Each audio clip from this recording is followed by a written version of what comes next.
Salam jumpa saudara dan saudariku terkasih dimanapun berada. Semoga kita semua dalam keadaan baik dan sehat.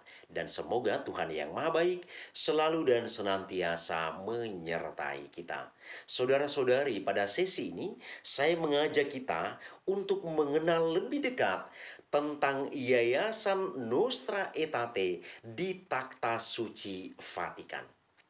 Di beberapa media saya perhatikan orang pernah menyinggung tentang Nostra Aetate atau Yayasan Nostra Aetate ini, tetapi penyebutannya tidak tepat. Mereka menyebutnya Nostra Aetate. Sementara ini adalah bahasa Latin, maka penyebutan yang benar atau sebutan yang benar adalah Nostra Aetate. Saudara-saudari, materi ini menarik untuk kita lihat bersama pada sesi ini. Kenapa menarik? Beberapa waktu belakangan ini saya sudah menyiapkan materi ini untuk saya bawakan pada sesi ini, tapi saya masih ragu.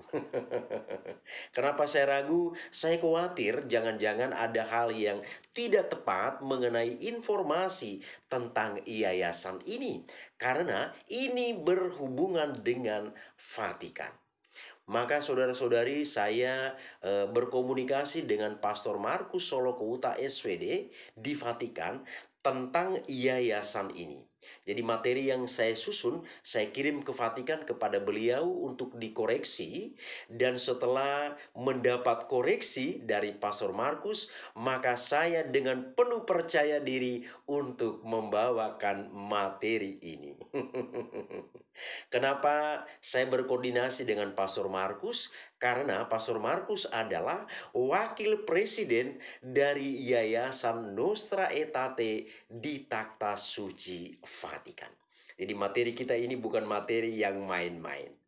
Baik saudara dan saudariku terkasih, kita mengenal yayasan atau nama yayasan ini teristimewa kita di Indonesia. Kita mengenal nama yayasan ini dari beberapa mahasiswa dari agama Islam tentunya yang pernah mendapat beasiswa untuk pergi ke Vatikan belajar di yayasan ini. Maka kita perhatikan belakangan ini cukup ramai diperbincangkan di media sosial. Misalnya pada tahun 2018 itu Dewi Praswida itu pernah mendapat beasiswa dan pergi ke Vatikan untuk belajar di Vatikan di Yayasan Nostra Aetate ini. Kemudian belakangan ini Denny Iskandar, seorang santri, ini terjadi pada bulan Juni 2023, belum lama ini saudara-saudari. Jadi Denny Iskandar mendapat beasiswa dari Yayasan Nostra Aetate dan beliau pergi ke Vatikan untuk belajar di yayasan ini.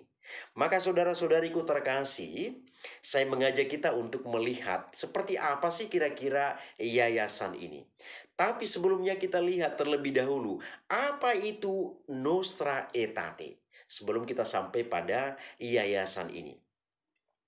Nostra Aetate itu berasal dari kata bahasa Latin yang artinya di zaman kita. Di zaman kita. Ini arti secara harafiahnya. Nah, di dalam dokumen Nostra Aetate ini, di sana adalah atau dibicarakan mengenai hubungan gereja dengan agama-agama non-Kristen. Jadi ini merupakan sebuah deklarasi tentang hubungan gereja dengan agama-agama non-Kristen. Jadi kalau kita bicara tentang Nostra Aetate, berarti di dalamnya kita berbicara mengenai hubungan gereja dengan agama-agama non-Kristen. Baik saudara-saudariku terkasih, dikutip dari smaver.sch.id, bahwa persaudaraan sejati dapat tercapai jika di antara manusia tercipta iklim toleransi. Melalui dokumen ini diungkapkan bahwa kerukunan menjadi dasar kebutuhan hidup manusia untuk membangun persaudaraan sejati. Dialog menjadi sarana di mana setiap pemeluk agama saling mendengarkan, bukan untuk menjatuhkan, Tetapi dengan dialog, setiap pemeluk agama membangun dalam dirinya saling pengertian yang tulus untuk menerima perbedaan yang ada pada agama lain. Deklarasi Nostra Aetate mengajak gereja dan agama-agama lain untuk hadir sebagai saudara dan saudari dalam dialog dan kerjasama. Deklarasi Nostra Aetate ini menggambarkan sikap dewasa yang perlu dicontohi dalam hubungannya dengan relasi antar umat beragama. Sikap dewasa ini ditunjukkan dengan saling menghargai serta mau berdialog secara terbuka dengan para pemeluk agama yang lain. Inilah kira-kira yang dibicarakan dalam atau kandungan dari dokumen Nostra Aetate. Kemudian saudara-saudariku terkasih, sekarang saya mengajak kita untuk masuk melihat Yayasan Nostra Aetate ini. Dikutip dari katoliku.com, Yayasan Nostra Aetate adalah bagian integral dari karya dialog dan kerjasama pada dikasteri untuk dialog antar umat beragama di Takhta Suci Vatikan. Dikasteri ini saudara-saudari boleh kita samakan atau diistilahkan dengan sebuah departemen yang ada di Vatikan. Yayasan ini didirikan oleh Paus Yohanes Paulus II pada tahun 1990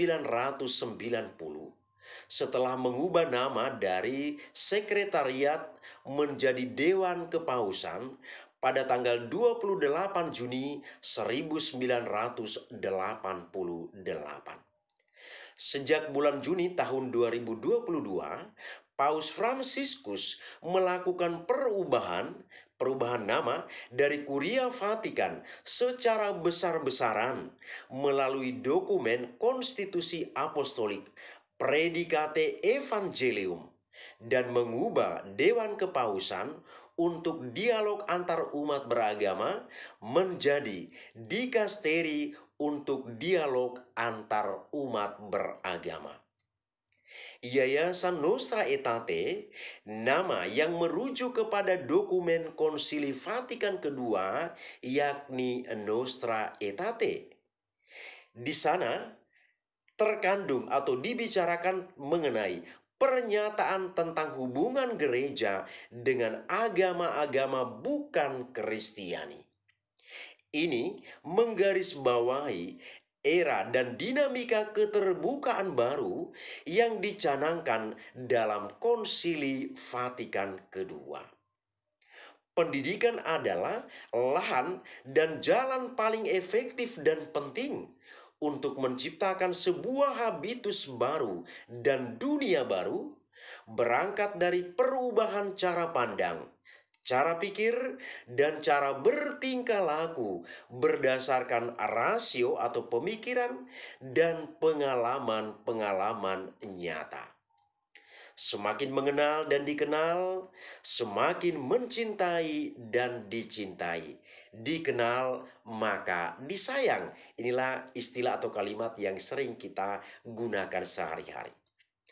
Semakin seseorang mengenal iman dan agama orang lain secara mendalam, semakin dia terbuka dan mengoreksi berbagai pandangan yang selama ini keliru, bahkan yang salah tentang orang lain.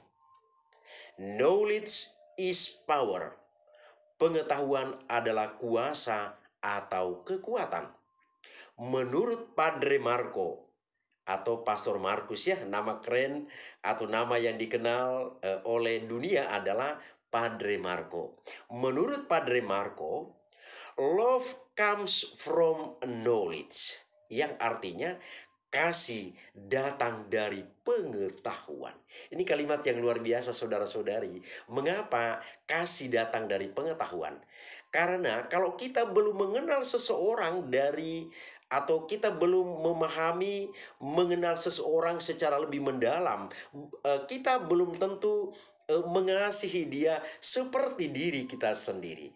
Tapi kalau kita sudah mengenal dia, memahami dia, mempelajari orang itu, mempelajari agama itu, maka kita pasti akan mengasihi orang lain. Perubahan mindset adalah krusial di dalam kehidupan bersama.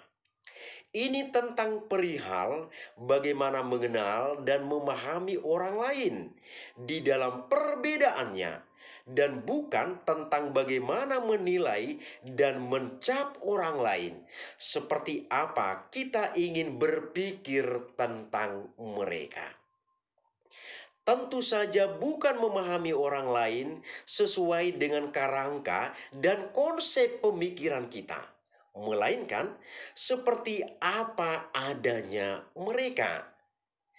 Karena sejatinya kita tidak bisa merubah keyakinan orang lain, kecuali menerima dan menghargai.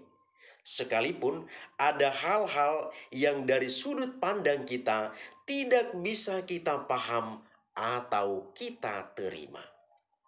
Setelah para murid digembleng dan didampingi hingga selesai, mereka kembali sebagai orang-orang yang kaya akan ilmu pengetahuan, kaya pula akan pengalaman iman, dan bersedia menjadi jembatan handal antar umat beragama. Mereka diperkaya karena telah mengenal perspektif-perspektif baru. Berbekalkan itu, mereka juga bisa membantu saudara-saudari seimannya di negara asalnya untuk mengoreksi berbagai kesalahan dan kekeliruan, dan bekerja sama untuk memajukan perdamaian dan kerukunan bersama dengan gereja Katolik setempat. Saudara-saudari terkasih, sejak berdirinya, Yayasan Nostra Aetate tentunya, sudah memberikan beasiswa kepada lebih dari 200 mahasiswa dan mahasiswi dari berbagai agama dan dari berbagai belahan dunia. Mereka saat ini sedang giat memajukan dialog dan kerjasama di negara mereka masing-masing. Seperti kita ketahui bahwa Yayasan Katolik di Vatikan ini tidak memberikan beasiswa kepada umat Katolik atau umat Protestan, melainkan hanya untuk calon-calon dari agama-agama non-Kristiani, yakni misalnya agama Islam, agama Hindu, agama Buddha, dan lain sebagainya. Jadi menarik saudara-saudari, Yayasan Nostra Aetate ini menerima mahasiswa-mahasiswi dari luar orang-orang Kristen. Namanya membangun dialog di sini ya. Jadi diharapkan di sini supaya terjalin relasi yang baik antara orang-orang Kristen dengan teman-teman saudara-saudari kita yang dari luar Kristen. Dan dari Indonesia, yayasan sudah membantu 9 mahasiswa dan mahasiswi Muslim. Ini menarik ya saudara-saudari. Tingkat teratas penerimaan beasiswa pada Yayasan Nostra Aetate hingga saat ini adalah negara Turki. Yang kita ketahui di sana mayoritas penduduknya menganut agama Islam. Saudara-saudari terkasih, pengurus Yayasan Nostra Aetate saat ini adalah, sebagai presiden Yayasan Nostra Aetate adalah Monsinyur Indunil, dan sebagai wakil presiden dari Yayasan Nostra Aetate adalah Pastor Markus Solokouta SVD, sekaligus sebagai direktur eksekutif sejak tahun 2015. Selain kerja utamanya adalah menangani desk Islam untuk kawasan Asia dan Pasifik. Demikianlah saudara-saudariku terkasih sedikit ulasan tentang Yayasan Nostra Aetate di Takhta Suci Vatikan. Semoga bermanfaat bagi kita. Terima kasih, Tuhan memberkati.